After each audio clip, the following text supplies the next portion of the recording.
All right, so welcome to the Protecting Our Waterways, What You Can Do Now to Help webinar. This is our first Lunch with DRBA webinar. And my name is Krista Hodges, and I'm the Education Manager for Dan River Basin Association. So I'm very excited to be starting this webinar series. This is something that I've been wanting to do for a long time now, is to make this virtual learning experience available, but of course this is just a timely opportunity to do this now. So if any of you guys are wanting to contact me, if you're not a member of DRBA right now, or you want more information about what we're talking about, you can email me. My email is khodges@danriver.org. You can see it on the screen there. So you can email me after the webinar. All right, so just a few housekeeping things. I am recording this, and we are going to have this available on YouTube and on the DRBA website after the video, after the webinar is done with. It'll probably be up either later today or tomorrow. And then also, as you can tell, I have video turned off for all of the attendees. So you guys, unfortunately, I wish I could see all of you guys right now, but it just wouldn't make sense to do that, and it would probably take away from the webinar. So I just turned all of your videos off, but you guys, as you have done already, you've already chatted with me in the chat box. You can also raise your hand if you want to say something. That works perfectly as well. So throughout this webinar, if you want to chat, like I said, you can do that in the chat box. And then at the end of the webinar, I'm going to give an opportunity for some question and answers times. And also, if you're not familiar with Zoom, either up top of your computer screen or down at the bottom of your computer screen, you'll see some icons either pop up or kind of hide while you're not using them. So you can, if you want to chat, if you want to find a chat box, you can go up there and those icons will either pop down or they'll come from the bottom of your computer and pop up. So we'll just take this. I mean, this is a learning process for all of us. We'll just take this slow and see how it goes, and hopefully this will just get better and better for all of us. All right, so we'll go ahead and get started.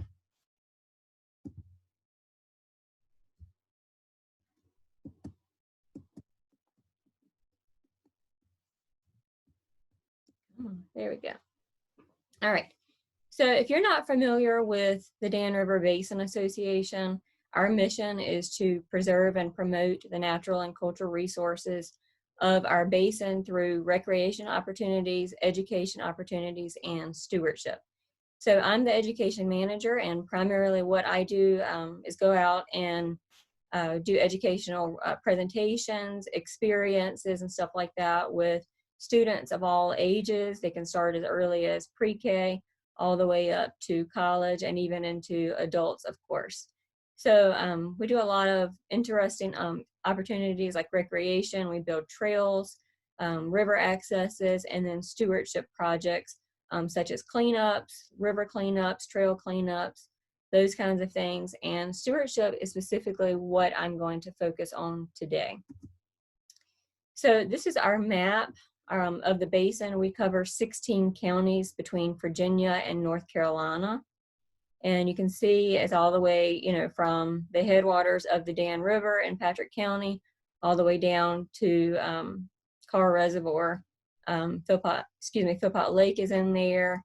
The Dan River, several other main rivers are in the basin, and then all the way down to Bugs Island. All right, so spring is an excellent time to get outside and do some stewardship projects. And specifically, April is Citizen Science Month. So, you know, it's a really exciting time to be able to go out and do those kinds of things because obviously, you know, some people may not have a lot of other stuff going on right now with our current situation. So some people are just looking for things to do at this point. So that's what I'm going to be telling you guys about, is some things that you can go out and do during this time. And then April 22nd is the 50th anniversary for Earth Day.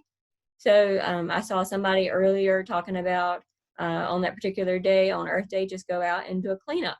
Something very, very simple that you can do to help, you know, promote environmental awareness and protection. All right, so the stewardship projects that we are going to talk about today, you can see them listed here. I'm going to go over each one of these things and where you can find more information about them. Some of them, most of them are DRBA programs or something that we just promote doing. There's one or two on here that, like the AUDUBON Naturalist Society. This is an app that I'm going to talk about. It's really a fun app if you are interested in aquatic insects or macroinvertebrates. So we'll get into that in just a little bit. So if you are, first of all, if you're looking for information about these programs, you can go to our website, and there's several tabs up at the top of the website, and you'll be looking under the programs tab, and you'll find information about all of these programs except for the Creek Critters app. But I do post things about other programs outside of ours in the For Educators page. All right, so with these projects that we're talking about today, especially in this time that we're in right now with what's going on with this pandemic, we need to really think about safety. If you're going to go out and do this stuff, make sure that you follow the guidelines for your area. Social distancing is definitely something that they're still encouraging, and they're probably going to encourage that, throughout the summer. So just keep that in mind when you go out. You can do these activities that I'm going to be talking about with your family unit, your spouse, your partner, or even your children. I'm going to talk about some fun activities that you can do with them as well. So just make sure when you go out that you protect yourself, use your mask, gloves, and sanitizer anytime you go out, and particularly if you're touching any of the trash or litter that's out there as well, or if you're going out to some of these main use areas that might be other people. All right, so if you guys are not aware, some counties, I've been reading in the news, some counties are actually suspending their water monitoring efforts. And so that means that the water quality testing that they were doing, they have just completely stopped it just because they are fearful that, where they have to go into offices with other employees or something like that to process the samples that they're gathering, like if it's E. coli or something like that, if they don't do it at home, they're just fearful that they might add to the spread of this virus. So they're stopping their monitoring, which is causing a bit of a gap in data. We're looking at several months of gap in data. So this is a perfect time for volunteers to get involved. However, I'm saying we're missing several months. It may not affect long-term trends, especially, if we're able to start monitoring again, maybe like June or July or something like that. We'll just have to see how it goes. But again, it doesn't hurt for volunteers to be involved because there's only a small amount that our state employees or nonprofit organizations are able to do. So having volunteers, step up and doing this monitoring is very, very helpful, and we appreciate it. So let's get into our first stewardship project opportunity. Our basic, we have different levels of monitoring that we offer through DRBA, and our most basic way of monitoring is our River Watch monitor. And this is basically a visual assessment of what a stream looks like. No training is necessary for this, and even though that picture shows them, touching the water, it's not something that you have to do. So to be able to do this type of monitoring, you just need to be able to get out and walk along the stream. You can even paddle the stream if that's something that you are comfortable with doing and you have experience with. You can go out and do that as well to do this visual stream assessment.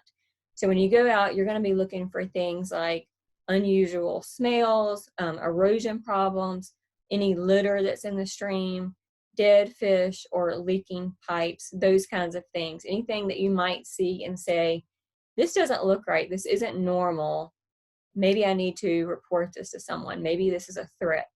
So what do you do if you find a threat? You can email us at riverwatch@danriver.org, or you can call our local DRBA offices, your local office. So even though we're not in the office right now, pretty much everyone, all the DRBA staff have their office numbers forwarded to their cell phones. So you can still get in touch with us. That's not an issue. And when you call us, so when you go out and you look at the stream and you're seeing this potential threat that you feel like you need to report, try to take a picture of it. Whatever photographic evidence you can provide, and the location and the description of what's going on is going to be very helpful.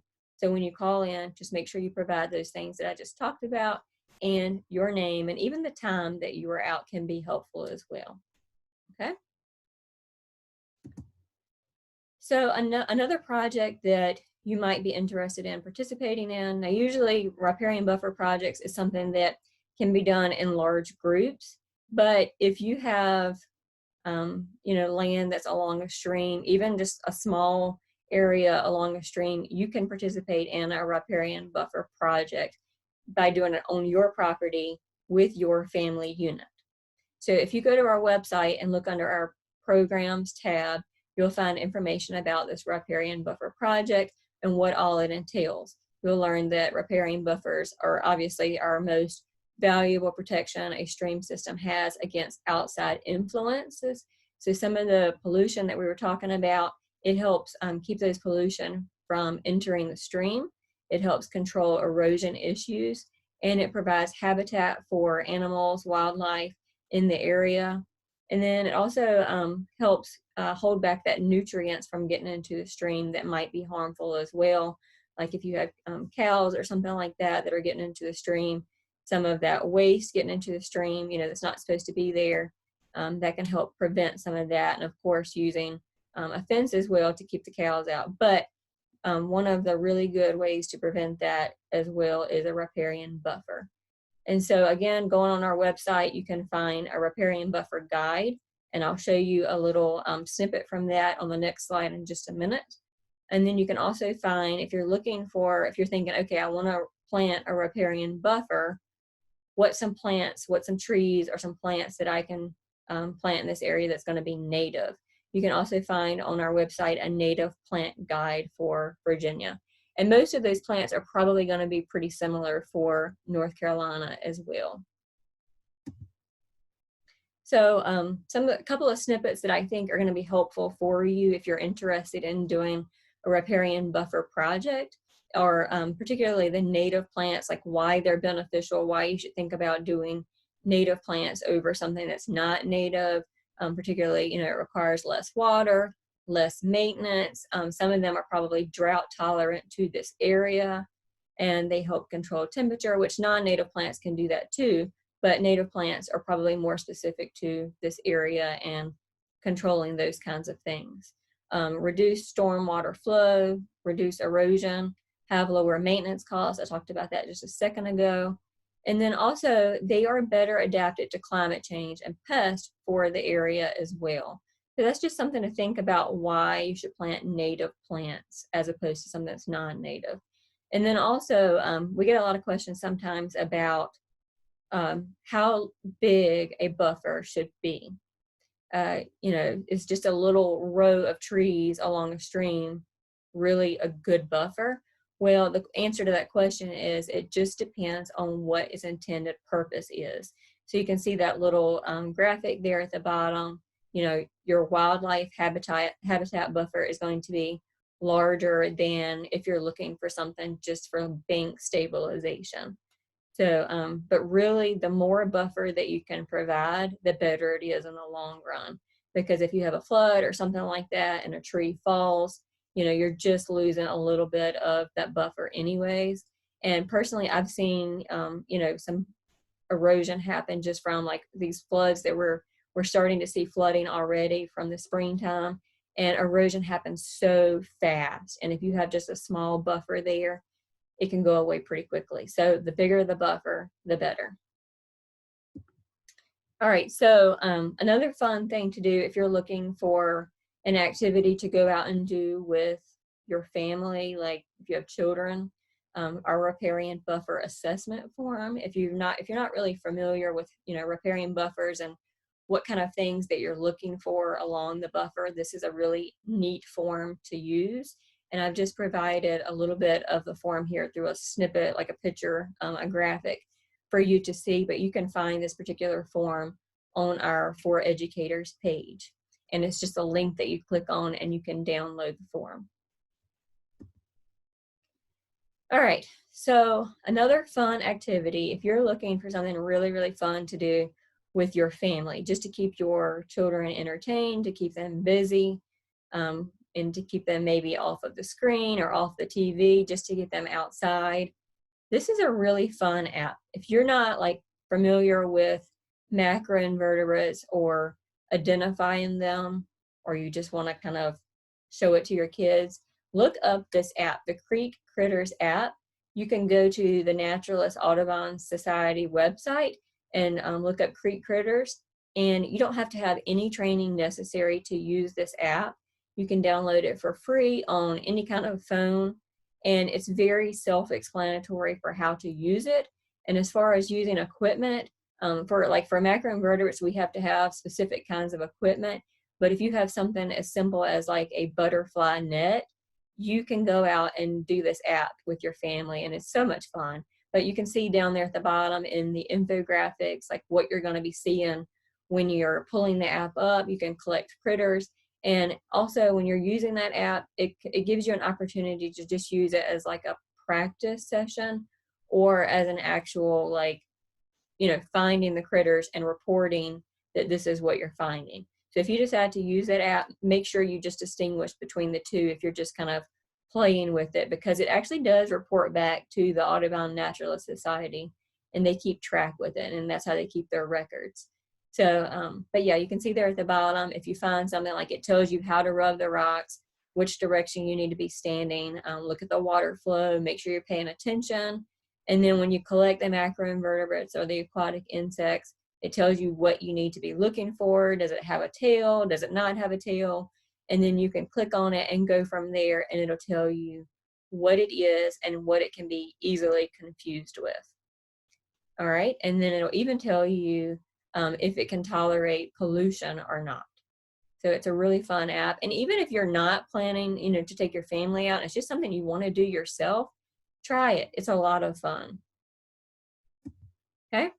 All right, so let's get back to something a little bit more simple. A litter cleanup is something that anybody can do.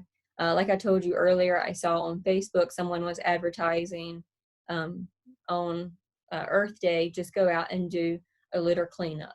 And this can be along a roadway, in your neighborhood, or even along a waterway. It just depends on what you're comfortable with doing in this time. If you just want to go out and pick up trash that's along the road in front of your yard, it can be as simple as that. So when you go out, I would definitely encourage you to use a trash grabber during this time, because obviously you just don't know what you're touching. People are throwing things out, and we don't want to add to the spread of this virus. So just use a trash grabber, gloves, bags, and sanitizer, and be very careful and make sure you're wearing your mask, and just protect yourself. If you want to turn in your information to DRBA, you can do that, and you can do that by going to our programs tab on our website, and we have cleanups there. You can click on that, and you can find our cleanup crew form. I would love it if you guys could click on that and register your cleanup before you go out and do it, and then after your cleanup, turn in your cleanup report. And again, both of those things are found on our website. So the cleanup crew, if you go on there and just click on that icon that I just showed you, this is what you're going to be entering in: your name, if you're doing it for a company, your email address, cleanup site requested.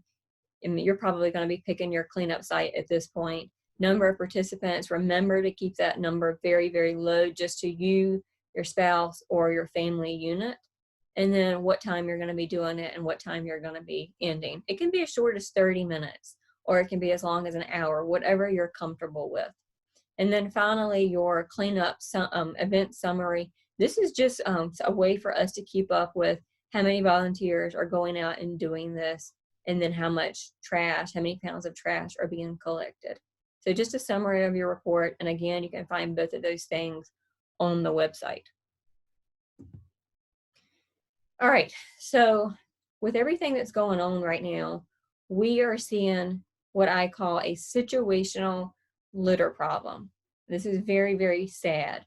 We already have, litter problems going on throughout the country, but due to the situation that's happening with this pandemic, we're seeing, gloves, masks in parking lots, at shopping stores, stuff like that. And then we're also seeing even more of like your commonly seen litter. Unfortunately, I don't really want to say it that way, but things like baby diapers, dog waste bags, those kinds of things. We're seeing more of that as a problem right now on our trails.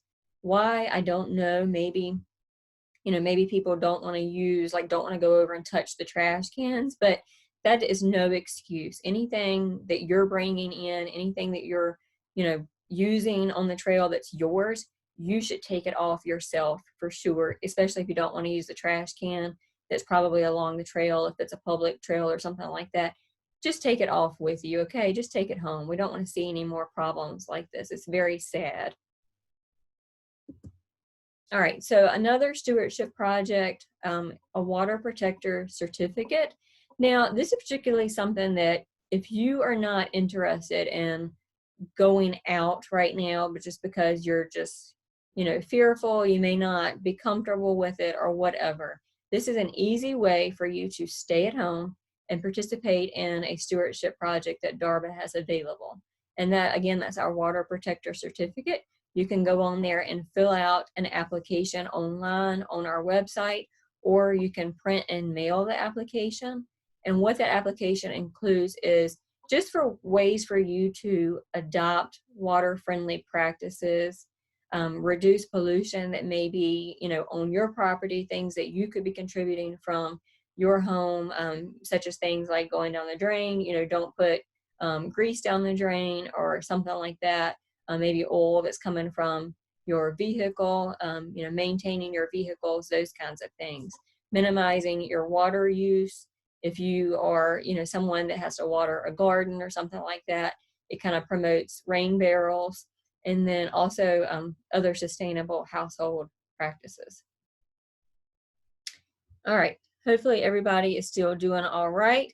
And I'm looking back at my participants number now, and it looks like we have everyone that pre-registered for the webinar. So that's very exciting. Thank you guys for coming. All right, let's keep going. All right, another super easy pledge to be involved with is our Clean Water Pledge. It's very similar to the Water Protector Certificate, except if you go back to the Water Protector Certificate, you see that there is a fee involved with that one. If you do that one and you want to get the sign or the flag that goes with it, there's a fee that you have to pay to get that one. But specifically the Clean Water Pledge it's not a fee involved with that one. It's something easy that you can do, and it's kind of similar as far as like pledges that you're willing to make at home, and it promotes water saving tips for your home. So check that one out. You can go on our website. You can click on the little Clean Water Pledges icon, and it'll take you to like things that you can do to conserve and protect and that kinds of thing. So just do that. You can see that we already have over 1,000 pledges made. So that's very exciting. So just add to that if you haven't, excuse me, if you haven't already done that, go to our website and take that pledge today. All right. So fall 2020 training. So I've already talked about some basic things that you can do that keep you safe, and they're fairly easy during this time. But in the fall, we're going to start promoting or actually doing trainings for our E.COLI monitoring and then macroinvertebrate monitoring by request.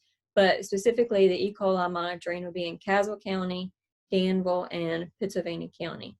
So registration for that will open up late summer, and then the specific locations as where they will be within those areas will be announced during registration. And with this particular, both of those types of monitoring, 1-year commitments are required. So let's talk about what those types of monitoring entail. All right, so the CWQM E.COLI monitor. So earlier I talked about how we have different levels of monitoring. The first one was the River Watch monitor, and that was like our, no training required type of monitoring that anyone can do.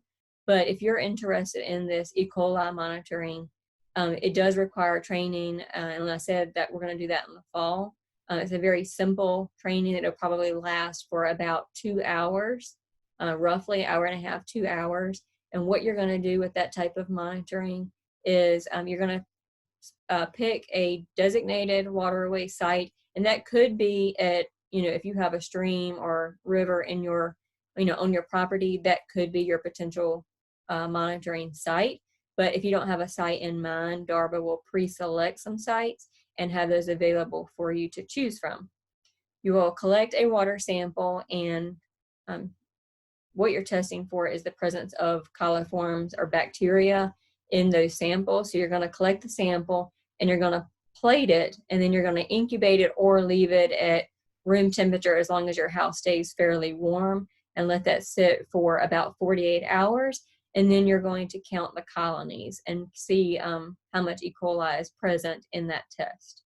And then also, when you go out to collect that sample, you're going to check water and air temperature, pH, turbidity, and then you're going to do a visual assessment of the stream. So we will provide you with a kit, the monitoring supplies that you need to do this kind of monitoring for a year. And you'll be going out and doing that monthly. So 12 times is what you'll be monitoring throughout the year. And then after you count your colonies, you will upload that data to our DRBA CWQM online database. And I'll tell you more about that in a minute.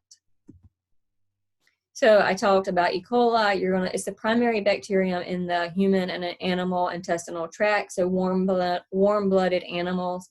It's present in our tract, and that's what you're looking for as waste, as fecal contamination gets into our waterway. The presence of it being there could make people sick, or be a present for other indicators that will make people sick. So that is what we're testing for. We want to see if it's there, and then know at what level it's there. Most likely it's present in all of our streams, but when it gets to a certain level, that's when it can be harmful. We had our first monitoring program as far as more recent in 2014. We had one along the Dan River several years ago, but once we started the Smith River monitoring program in 2014, we have maintained it since then, and we have monitoring taking place along the Smith River, along the Dan River, and even in Danville and Pittsylvania County. And we have about 30 monitors that go out monthly and test throughout the basin. That they're doing it regularly. And then as far as the amount of sites that have been monitored throughout the basin, it's been about 60 sites since we've started doing this monitoring. All right, so you see the little icon, the little graphic down at the bottom. That's our citizen water quality monitoring, like what you're going to click on if you're contributing data to our online database. You've got the field data sheet and your ColiScan results. So we'll give you some specific monitoring, like training and monitoring things to do when you sign up to do that. All right, so if you go to our website, our Citizen Water Quality Monitoring map is on there. You can see sites that have been monitored since 2014, and you can click on those and see the data that's been put into our database. So if you click on one of those, Middle Creek, that looks like that is probably in Henry County. So you can click on that one. You can see the site number. We have to assign a specific number to that, the latitude and the longitude, and then the weather information that you collected when you went out there, and ColiScan info. And then you click on View Site Data. So this is another one. This is Marrowbone Creek. So there's a site number again, other information like when the sample was collected, what the weather was like, what the water color looked like, what the odor was like, how much time was spent collecting it. And then you can see over to the right, the E. coli levels. You can see if it gets into a level of concern. You can see the pH level, and then rainfall. And then if you scroll down on that, you can see other things that we collect as well. All right, so CWQM macroinvertebrate monitoring is another type of monitoring that we do. It's pretty much our top level monitoring just because of the amount of time that it requires. It takes, you go out, you only sample 4 times a year, but it takes about 4 hours each time you go out. So, and you also have to have a training and certification test to be able to be approved to do that type of monitoring, just because it takes a little bit more skill to be able to identify the macroinvertebrates and the aquatic insects that you're going to be looking at. And then you're going to upload that data to the Virginia Save Our Streams online database. They're the ones that are started this type of monitoring, and we are just using them as an avenue to do this type of monitoring. And you can go to the Virginia Save Our Streams website. It's vasos.org, and you can learn more information about that. All right, so when you go out and do this, do some of these projects that I've been talking about, please take pictures. We love pictures. If you've been checking out our Facebook account, we've been posting a lot of stuff lately about like wildflowers and stuff like that, but I would love to have some, pictures of you guys going out and doing some cleanups. When you do that, when you post on social media, use the hashtag DRBA volunteer. Or if you're not comfortable with posting them on there, you can always email them to me and I will post them with your permission, of course. All right, so just to try out another thing that this webinar can offer us, we're going to do a little poll here. So I'm going to click on this and it should pop up on your screen and you guys can answer a question.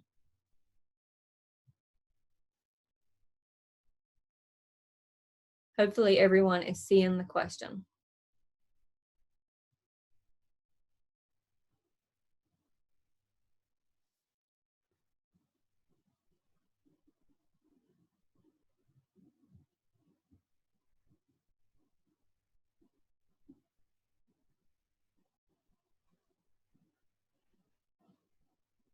All right, 4, 5 of 12 have voted. 7, keep going.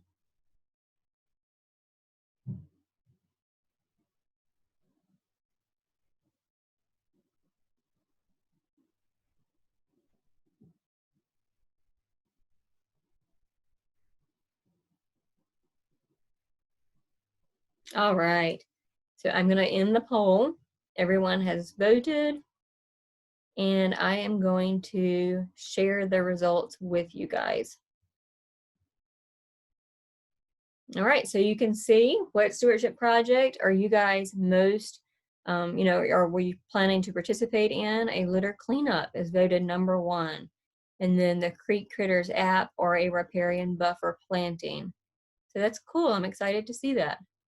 Oh yes, I did not include the macroinvertebrate monitoring because someone commented about that. I did not include that because it's not something, I was just curious to see, since we are planning to have for sure the E.COLI trainings in the fall. The Virginia Save Our Streams, the macroinvertebrate monitoring is kind of by request. So if that is something that you are interested in, Kathleen, I see that you commented. If you're interested in that, send me an email and I can get you set up to do that. All right, so I see Catherine Converse raised her hand. Catherine, if you can comment in the chat box, that would be great.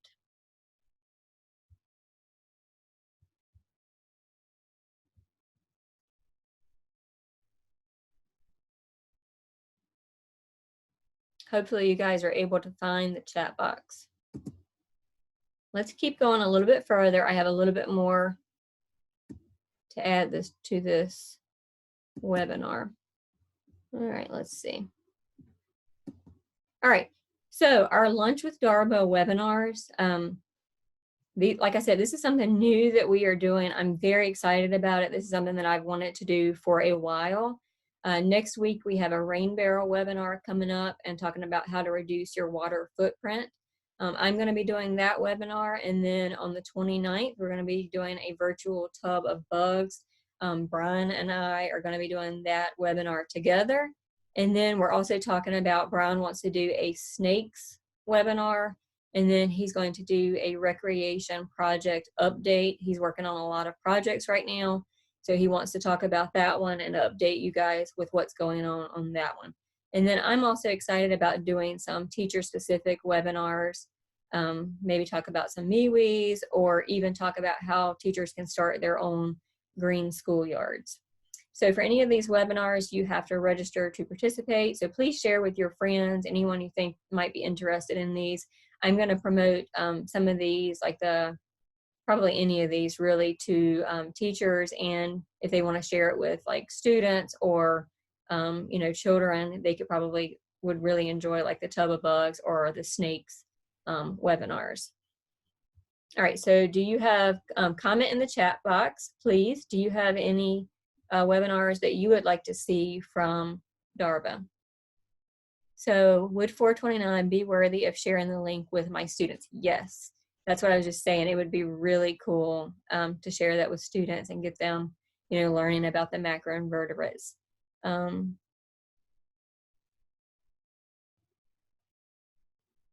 So Betty said on the registration page, it was indicated that one had to sign up for this one in order to participate in the rest of them.